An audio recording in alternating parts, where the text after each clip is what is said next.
Now, the bridge project in Sudbury is expanding and moving into the clubhouse at AFC Sudbury.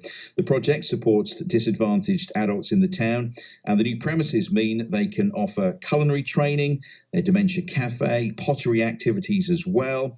They're also looking at creating a hub at the Kingsmarsh Stadium as well. This is really the community coming together. And Paul is the chair of trustees for the bridge project and joins me now. Good morning to you, Paul. Good morning, Mark. How Thanks. are you? I'm good. Thank you so much for joining us. It's lovely to hear about your project as well. I've been to the Baber Community Awards many times, and we've featured the Bridge Project on many occasions and talked about it a lot on air. But for those who haven't really come across you across the county, just give us a bit more of an idea of the kind of work you do. Well, the Bridge Project's a unique social enterprise, really. So we're very good at doing things that benefit the community but generate an income. So our lunch delivery is an example of that, our public cafe, paint your own pottery that attracts families. So it's very broad, but everything's centred around our learning disability clients. It's fantastic work that you do, it really is. Why the move to AFC Sudbury? How has that come about? Well, we've had a long-standing relationship with them, and it was time for us to make a move. Our premises in Sudbury are old, and we'd outgrown them, really. So we made the decision to move from them and sell those premises, inject funds into the charity, and so we needed more space. And AFC is the perfect option for us.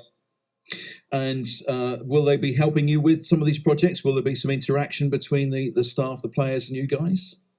Oh, that's definitely the idea. Yeah, we've already seen some really good interactions, actually, between our two sets of students. But the idea is that we can bring something special and unique to the football club, take over the responsibility for their hospitality and food offering, which will free them up to concentrate on their football-based activities. They have a very successful academy, which they're expanding also. So it's a very synergistic relationship. And will it secure your future a bit more? Because I know money's always tight for groups like yours, but will it help with that in the future? I think without doubt, actually, because it's a busy football club, so there's a natural footfall there. But we are looking to put in some provision to allow people from the town centre. There's a main walk along the old train line that runs alongside the water meadows, and we're keen to put a bridge from that across to our site, so that will allow members of the public to access our services that way as well. I was just going to say, has the pandemic affected you much? I guess you've been able to perhaps do some stuff remotely. Are you, as we open up a little bit more, expecting perhaps more people to try and access your services? Yeah, I think it's been difficult for us because we are food centred and hospitality based. So obviously that part of the operation really had to contract very quickly. It's been difficult for some of our learning disability clients because they're vulnerable and haven't been able to come in and see us physically. But we have made sort of big efforts to keep in touch remotely. So as we start to unlock, that's been really lovely actually to see our students come back into the premises and to start having that physical face-to-face contact again. It's been great actually. It's really positive. Yeah. Well, it sounds like a great relationship, and I hope it works really well, Paul.